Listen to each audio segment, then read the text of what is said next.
This is my brother. We both ended up with this wonderful extended family that we never expected.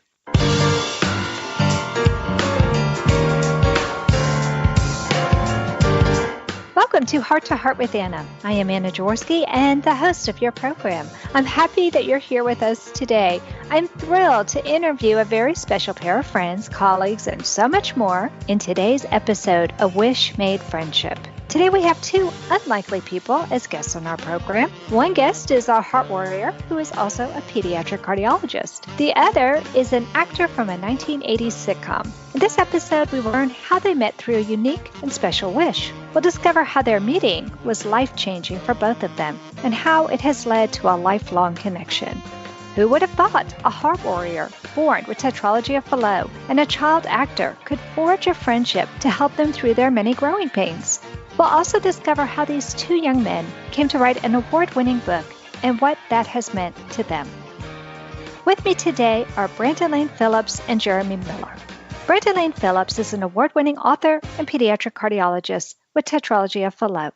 Brandon Lane Phillips was born in Alexandria, Louisiana, to Jerry Phillips and Carolyn Wagner Phillips. Dr. Denton Cooley performed Brandon's first open-heart surgery at Texas Children's Hospital in Houston, Texas in 1979. Brandon graduated from Louisiana Tech University with a Bachelor of Science degree in chemistry. From there, he attended Tulane University School of Medicine. He had his second open-heart surgery performed by Dr. Francisco Puga at Mayo Clinic in Rochester, Minnesota, in the summer between his first and second years of medical school. Brandon completed his general pediatrics residency at Texas Children's Hospital and his pediatric cardiology fellowship at Mayo Clinic. He was trained by the physicians who provided care for him during his two open-heart procedures.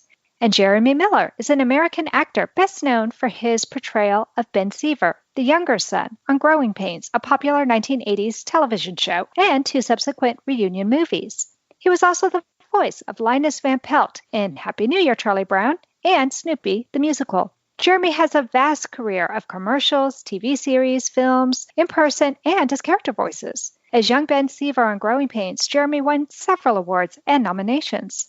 While portraying a growing young man on the television show, he also faced serious personal problems of alcohol abuse. Jeremy had studied drama and culinary arts in college. He continues to follow his passions of acting and cooking. He's appeared in movies and teaches private cooking classes and group cooking parties. Jeremy and his wife Joni reside in California. He is the co-author of the new book, When I Wished Upon a Star, From Broken Homes to Mended Hearts. So let's get started first with Dr. Brandon Lane Phillips. Welcome back to the show. Everybody will remember you from when you were on the program called Heart Warrior Doctor Nurse Team, treating pediatric cardiology patients, and also the program Interwoven Lives and Congenital Heart Defects. Welcome back, Dr. Phillips. Oh, Anna, thank you so much for having me back. I'm just grateful for the opportunity to return. It's always a great time getting to visit with you.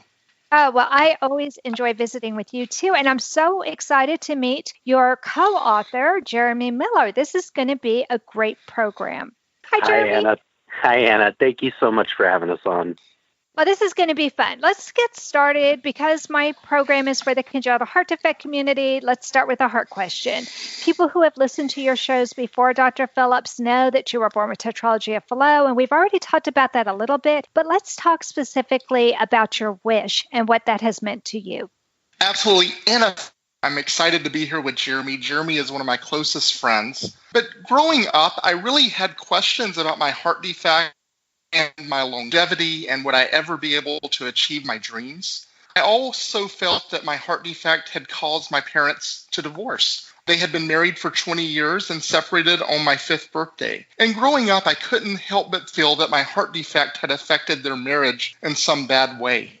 Mm-hmm. Even though we all lived in the same town, I never really got to spend as much time with my father as I would like. I really wanted him to be more involved in my day-to-day life rather than just seeing him every other weekend and a few weeks during the summer. Sure, that makes sense. So as a young kid, my mom worked as a prison guard and she worked at night, and I spent many evenings with my grandmother while she worked. And during that time, I watched a lot of television. I love the family sitcoms of the 80s. Cosby, Family Ties, Our House, Who's the Boss were all some of my favorites. I long for the sense of togetherness I saw on the small screen each and every week. But Growing Pains was my favorite television show at the time of my wish. Mm-hmm. Who wouldn't want a two-parent family, a stay-at-home dad, and a happy ending each and every week? Jeremy, who played Ben on Growing Pains, was closest to my age, and I wanted to meet the actor who came into my living room every week and gave me so much joy. Before my wish, I was in really a dark place. I was in need of another heart cath. Mm-hmm. I was worried about what that meant and the possible need for stents or some other procedure, maybe even surgery. And yeah. I really wanted to stay with my dad as I entered the new academic year. I'd kind of worked out a plan with my parents where maybe I could stay with him rather than staying with my grandmother. And it just failed epically. Mm. And I remember one night just feeling really sorry for myself. And I was laying in bed, God, if you love me, just show me that you love me. And about a month passed, I went to Houston for my heart cath. And while I was waiting for the procedure, I received a call from the Starlight Children's Foundation. My wish was going to be granted. About a month after my recovery, my aunt, mom, and I were flown out to California to meet Jeremy and watch a taping of the show. It sounds like you had a lot going on in your life with your parents' divorce and trying to decide where you wanted to live. And all of a sudden you get this amazing wish. Jeremy, let's turn to you now. Were you close in age to Brandon? I think Brandon said he was 11 at the time. How old were you when you met Brandon? I believe I had just turned 13, and Brandon and I were very close in age. We had had many kids come through the set before, many Wish kids, for different reasons, and none of them had ever come specifically to meet me. Kirk was the big star of our show, Kirk Cameron, and most of the people wanted to come and meet him, or they just wanted to come and see a taping or be a part of the show in some way. Brandon was the only person who specifically came to the set to meet me, and that was a big deal to me. And they don't give us a lot of information. They don't share a lot of the medical info, what these kids are going through or anything like that. All I knew is here was a kid who very well may not belong for this world, and I had a chance to try and just give him an awesome day. And it was just an amazing honor for me. Sure. How exciting that usually it was for your co-star, Kurt, but this time somebody was specifically asking for you. But let's face it, you are 13 years old. That can be a really awkward time. And you were a person in the spotlight when most kids are not. And most 13-year-olds really don't want to be in the spotlight. What was your life like at that time? Truthfully, the spotlight didn't bother me too much, just partially because I grew up in it. I started acting when I was 5. I did my first commercial and started doing films soon after that, even before I got Growing Pains. So the celebrity aspect or the being in the public eye aspect wasn't in itself too daunting.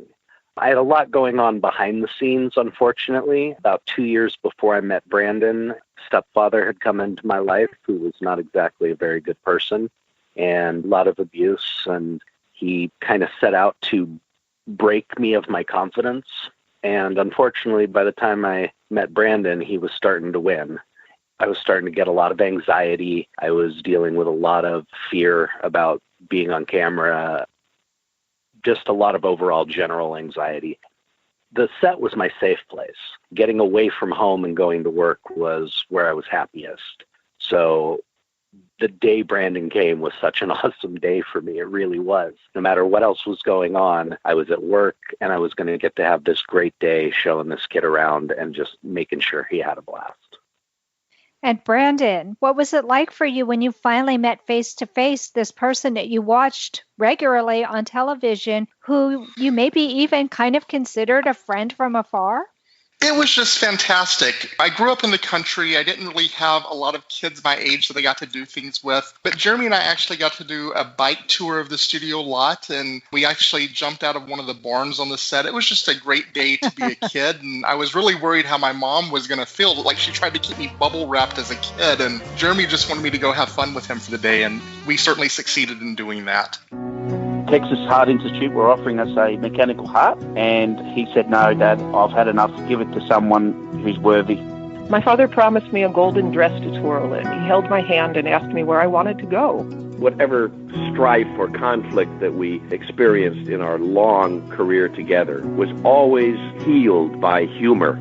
Heart to Heart with Michael. Please join us every Thursday at noon Eastern as we talk with people from around the world who have experienced those most difficult moments. This content is not intended to be a substitute for professional medical advice, diagnosis, or treatment. The opinions expressed in the podcast are not those of Hearts Unite the Globe, but of the hosts and guests, and are intended to spark discussion about issues pertaining to congenital heart disease or bereavement. You are listening to Heart with Anna. If you have a question or comment that you would like addressed on our show, please send an email to Anna Jaworski at anna@hearttoheartwithanna.com. That's anna@hearttoheartwithanna.com. Now, back to Heart with Anna. Before the break, we were talking about how child sitcom actor Jeremy Miller came to grant a wish for Brandon Lane Phillips. And in this segment, I want us to talk about how the two of you were reunited years later, because you guys were kind of worlds apart, and yet you did come back together. Brandon, when did you meet up with Jeremy again, and what was going on in your life at that time? After my wish, Jeremy and I lost contact. We would write letters for a little while back and forth, but when Growing Pains ended, our contact with each other ended at the same time.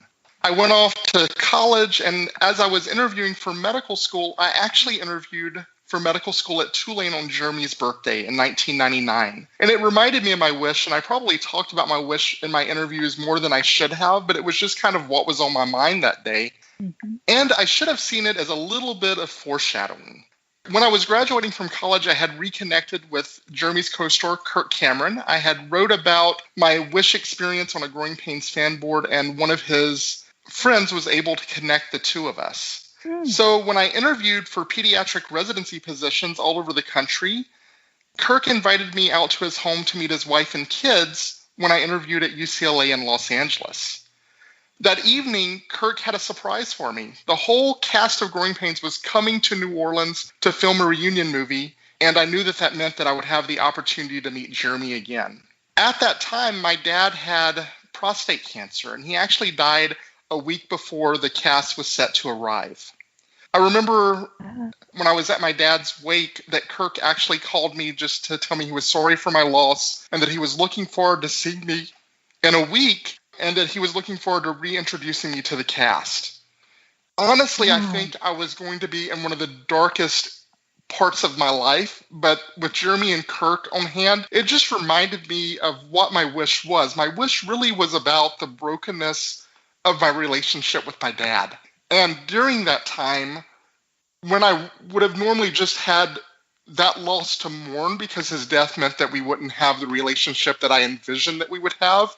All of a sudden, this TV family that brought me so much joy during my childhood was actually back in my life. And every day during medical school, I actually had a light load. They changed my course load for the month after my father's death just so that I would have a little bit of downtime, which just gave me the opportunity to go to the set every day and hang out with Kirk and Jeremy and really form a relationship with them. And they actually even gave me a little part as an extra in the movie during that time.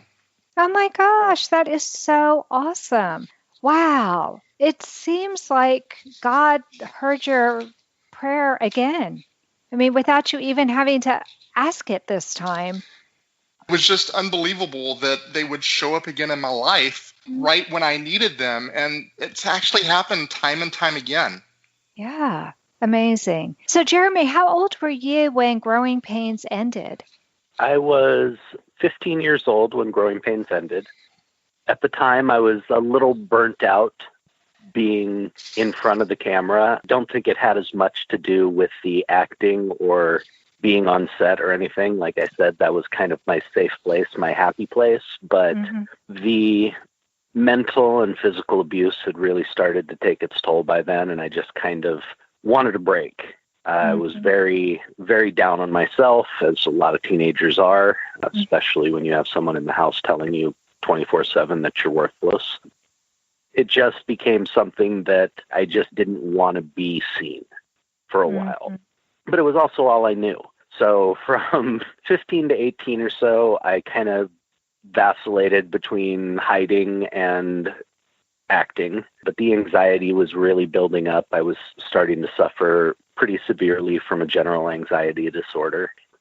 By about 18-ish, that's where I really discovered the social lubricate aspect of alcohol. Long story behind all of that. I'd always been kind of predispositioned. It went back to a very young age, but I never really liked alcohol, and I was never really able to hold it down until I was around 18 years old. And when you don't have any confidence and you don't feel like you can be around people, but you're forced into those situations constantly, alcohol made it go smoother for me. And that's unfortunate truth. And it became an everyday crutch for me, probably by the age of 21, 22 years old. I was a relatively happy drunk at first. I wasn't a mean and angry drunk, and alcohol was working for me at the time. It was doing what I wanted it to do, which was numb all of that stuff that I couldn't face and couldn't deal with. So by the time I got to New Orleans to film the second reunion film, I was 27 years old, and I was on the precipice of the downhill of my addiction. Wow. So here, the young man that you had met at age 11 was just suffering the death of his father, and you were also in a very dark place at that same time. Yeah, I was really starting to hit that darkness. It hadn't gone off the rails completely yet, but it was really heading in that direction. I had started to become a blackout drunk by that point. Was blacking out pretty much every night. And things were, getting very, very dark there for a while. Having Brandon brought back into my life at that point, not even knowing what it would mean and what it would entail later, was quite a blessing. Just one day on the set, Kirk came over, said he had a surprise for me. Hey, come here, I want to show you something. And he pulls me around the corner. He goes, got somebody I want to introduce you to. And he walks me over and he goes, Jeremy, this is, he didn't even get the words out. I looked up and there's this face I knew. And I went, Brandon Phillips. And I am not proud of this, but to be honest, the next words out of my mouth were, how are you still alive? And I just gave him a big hug. And, Wow. it was one of the biggest things that could have brought a smile to my face in that time. I can imagine, because as a child actor who is granting wishes to children who were given terminal diagnoses, I'm sure that you kind of had to put those people out of your mind. They're not the kind of people that you would think about over and over, because in your mind, this is someone with a terminal illness who is probably going to pass away. And yet here he was. I wouldn't say didn't come to mind, because I thought of Brandon many times over those years. But yes, after a certain period of time, you just come to expect, especially because I wasn't privy to the exact details. I didn't know exactly what was wrong, what could go wrong. We never really got into that stuff. So as far as I knew, it was very possible that Brandon was no longer with us. Right. So all these years later, in that very dark time, to see an old friend who I really did not think was here anymore was just very uplifting. Okay, so you were uplifting to him. He had just lost his dad, and he's reunited with this television family that he idolized. And you were reunited with an old friend, somebody who made you feel important at a time when you had other authoritative figures in your life making you not feel important. It really does seem like God wove your lives together for a particular reason, doesn't it, Brandon? It absolutely does. It has really been a special friendship. And even on some of my other darkest days, I've always had the connection back to my wish. When I had my last heart procedure just a couple of years ago, on my flight home, I was flying from Dallas into Monroe, Louisiana. Kirk Cameron was on my flight. He had missed an earlier flight. He was coming here for other purposes, but he was on my flight and actually got assigned the seat in front of me on the airplane. So coming back from my last heart procedure, I have this selfie that Kirk took of us on the airplane.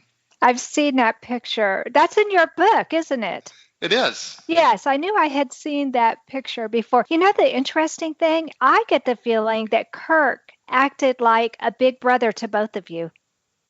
Oh, absolutely. Absolutely. Kirk over the years has just been there for me in ways that I can't even explain. Sometimes he just would know what my needs were and reach out to me just to say hi, but really just checking on me and making sure everything's going okay.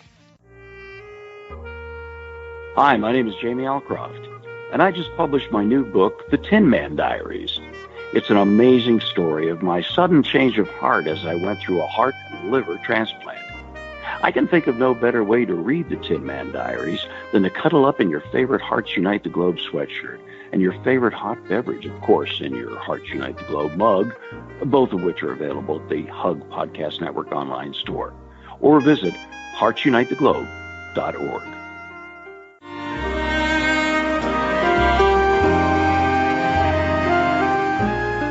Home Tonight Forever by the Baby Blue Sound Collective. I think what I love so much about this CD is that some of the songs were inspired by the patients. Many listeners will understand many of the different songs and what they've been inspired by. Our new album will be available on iTunes, Amazon.com, Spotify. I love the fact that the proceeds from this CD are actually going to help those with congenital heart defects. Enjoy the music. Home Tonight Forever.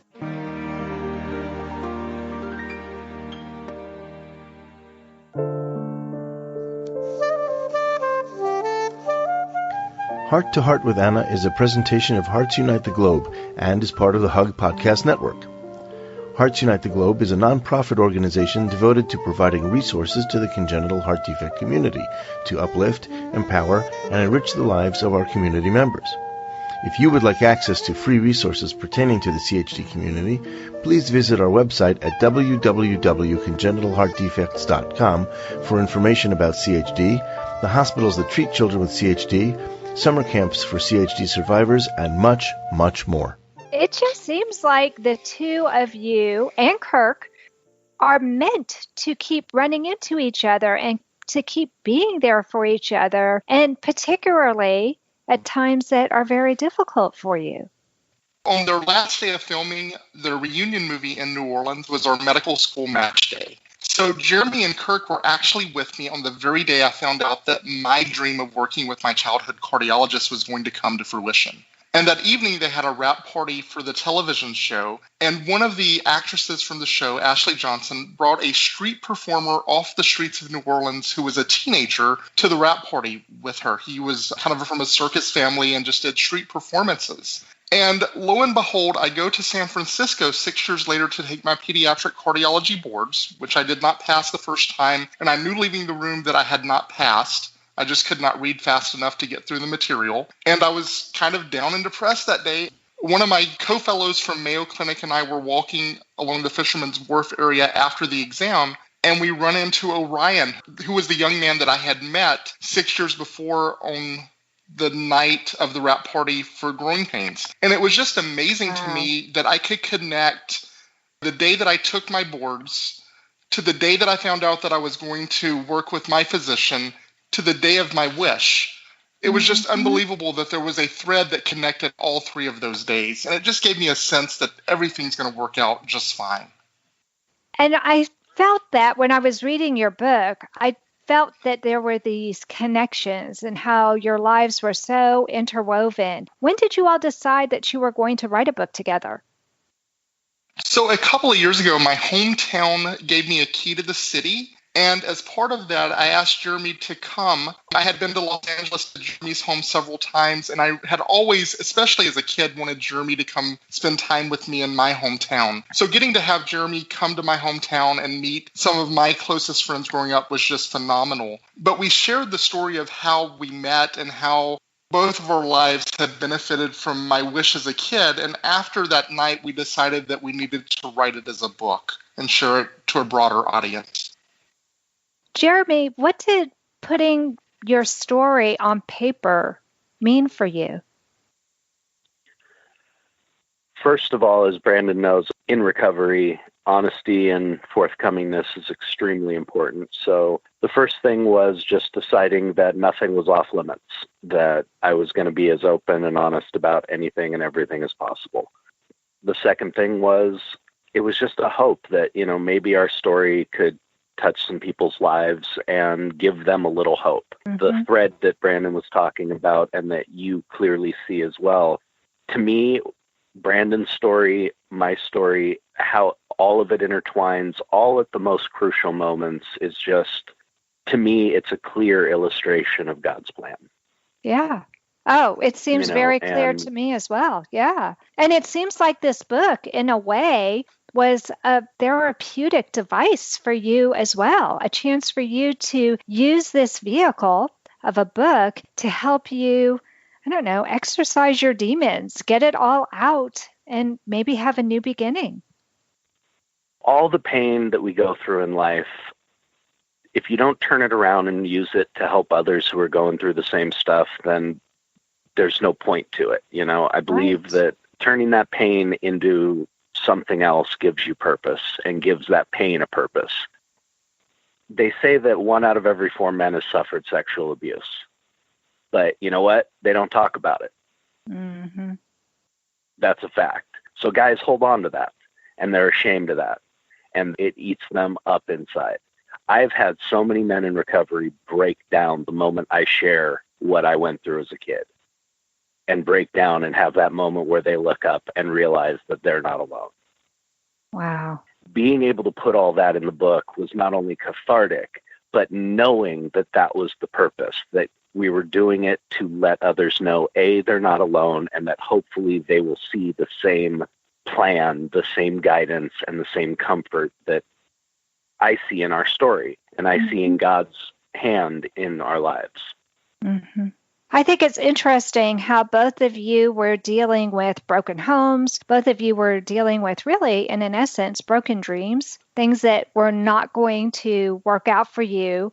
For you, Brandon, I think things were a little bit different. You had a whole different purpose in your life with that of becoming a pediatric cardiologist. And I kind of feel like you had the same realization that Jeremy did, that you needed to turn your pain and suffering into a vehicle to help others. Can you talk a little bit about how growing up with a heart defect and the uncertainty of living with that catapulted you into wanting to be a pediatric cardiologist yourself?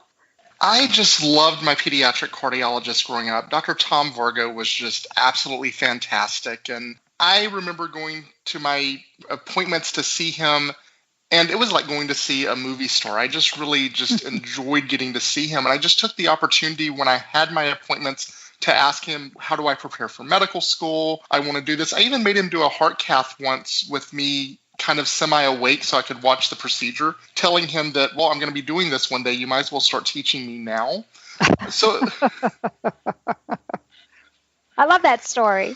It was just one of those things that I wanted to do. But I think one of the things that I just found absolutely unique is that in Jeremy's recovery, the company that helped Jeremy get sober actually had Jeremy work with them afterwards so that he was a patient advocate. So he was working with people who were suffering from alcoholism as I was treating patients with congenital heart defects. And I just thought that was kind of a very unique parallelism in our life, just like the many other connections that we had or similarities that we had, that we were both taking care of people who we understood because we had been where they were. Yes, absolutely. What was that like for you, Jeremy, to have to work with other people who were recovering just like you had? Getting to work with others in recovery was an amazing blessing, and I still do it every day, although it's not a job for me at the moment. But working with others is still a very large part of my recovery. But getting to actually work at a clinic and work directly with patients, follow up with them, advocate for them, and basically just be their touch point from the time they come into the office all the way through their recovery, that was a real blessing for me. And it was a struggle, believe me. And I imagine now that you all have published this book that maybe you're getting even more people contacting you. Is that true? I would say yes. The book has definitely helped get our story and our message out there, and especially the publicity that we've done for the book has really, in my opinion, helped to reach a lot of people. There's been considerably more contact and people who have been touched by the book who have reached out and just thanked me for sharing our story. I was really touched by the book when I read it. It really touched my heart. I was going to say, one of the things that's been interesting to me is Jeremy will go to these autograph signings and he takes our books with them and sells them. And a few of Jeremy's fans have actually reached out to me to thank me for writing this book and that it has been a huge benefit to them. And that was something I didn't expect going into this. I want to commend both of you for being the first winners of the Baby Hearts Press People's Choice Award. I don't know if everybody who listens to Heart with Anna knows this, but I started Baby Hearts Press years ago when I was looking for resources as a heart mom, and there really wasn't anything available for heart moms that was uplifting. Most of the things that I found that related to my son's heart defect were about children who had passed away, and I was desperate for hope. So I ended up putting together books myself. And now I've had the great joy of conducting the very first People's Choice Award. And your book is the book that won. So congratulations. And tell me what it's meant to you to win that award. Well, when I first started to write the memoir, Anna, I really could not imagine that it would be seen beyond close friends and family. And I've just been absolutely astonished by the response. Jeremy and I had the opportunity to be interviewed on Fox and Friends. We were on Hour of Power, and we've done numerous podcasts about our friendship and our story since then. Mm-hmm. It was truly an honor to win the Baby Hearts Press Award because one of my goals in writing this book was to share my experience with my patients and others with congenital heart disease to let them know that they're not alone. So getting this award was just a great reassurance to me that our story resonated with them. Yeah, absolutely. What did it mean to you, Jeremy? I would have to reiterate what Brandon said. It was something that you hope people will read and you hope people will inspire them. But to win this award and to know that we achieved that goal, that our story is bringing people some hope and some uplifting, that really touches me. And it makes it all worthwhile. It's not something we set out to be bestseller authors with, or it was just something we wanted to try and touch some lives. And this definitely shows that we've been able to do that. It's quite an honor. Congratulations again. Would you please state the name of the book again and where people can find it? Because I'm sure once people listen to this podcast, they're going to want to read the book. So the book is When I Wished Upon a Star, From Broken Homes to Mended Hearts. It can be found at your favorite online retailer and on Anna's website. And autograph copies are exclusively available on our website, whenIwishedUponAstar.com. That's great. Thank you both for coming on the program. I really enjoyed getting to hear a little bit more of your story and just having a chance to bring you two friends together again. Thank you so much for coming on the program, Jeremy. Thank you so much for having us, Anna. Thank you so much, Brandon. It's been delightful having you on the program again. Thank you. I'm already looking forward to the next time. Me too. Me too. But that's it for this week's episode. This week, I'm hoping all of you who are listening to this program will download a new app called Good Pods. It's a great way to listen to your favorite podcasts, and you can see what your friends are listening to as well. So please subscribe to Heart with Anna on Good Pods and listen to our show. You never know who else you know who might need to have a little bit of Heart with Anna to help them through their difficult times. Have a great week, my friends, and remember, you are not alone. Thank you again for joining us this week. We hope you have been inspired and empowered to become an advocate for the congenital heart defect community. Heart to Heart with Anna, with your host Anna Jaworski, can be heard every Tuesday at 12 noon Eastern Time.